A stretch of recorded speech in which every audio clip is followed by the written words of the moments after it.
রাজশাহী আঞ্চলিক পাসপোর্ট অফিসে সীমাহীন দুর্নীতি অনিয়মের প্রতিবাদে মানববন্ধন করেছেন ভুক্তভোগীরা। এ সময় পাসপোর্ট অফিসকে দুর্নীতিমুক্ত করতে 1 মাস সময় বেঁধে দিয়েছেন তারা। বুধবার পাসপোর্ট অফিসের সামনে বেলা 11টা থেকে এই কর্মসূচি পালন করা হয়। এ সময় তারা ঘুষখোর এডি, ডিডি এবং দুর্নীতিবাজ অফিসারদের অপসারণের দাবি জানান।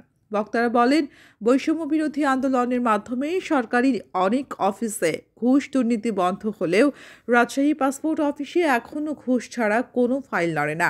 দালাল না ধরলে কোনো পাসপোর্টও হয় না।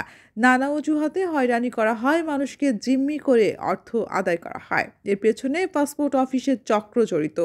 তারা কৌশলে সেবাগ্রহীতাদের হয়রানি করতে থাকে নানা ভুল ধরে। এতে বাধ্য হয়ে সাধারণ মানুষ দালালদের কাছে যান, আর দালালরা সেই সুযোগেই পাসপোর্ট প্রতি 1.5 থেকে 2,000 টাকা করে হাতিয়ে নিচ্ছেন। তাদের দফায় দফায় নানা ভুল ধরে ঘোরাতে থাকেন অফিসের দায়িত্বরত কর্মকর্তা কর্মচারীরা।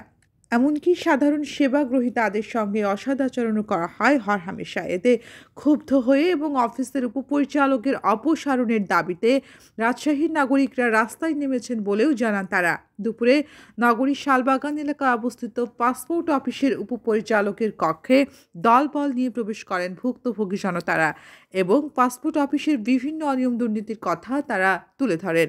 এ সময় উপপরিচালক তাদের কাছে উল্টো অনিয়মের প্রমাণ চান। কথাবার্তার এক পর্যায়ে দুপক্ষেই বাক বিতণ্ডায় জড়িয়ে পড়েন। উপপরিচালক রোজি খন্দকার তার কাছে সুনির্দিষ্টভাবে লিখিত অভিযোগ দিতে বলেন। পাশাপাশি নাগরিকদের প্রতি তিনি সচেতনভাবে পাসপোর্ট ফর্ম পূরণের আহ্বান জানান।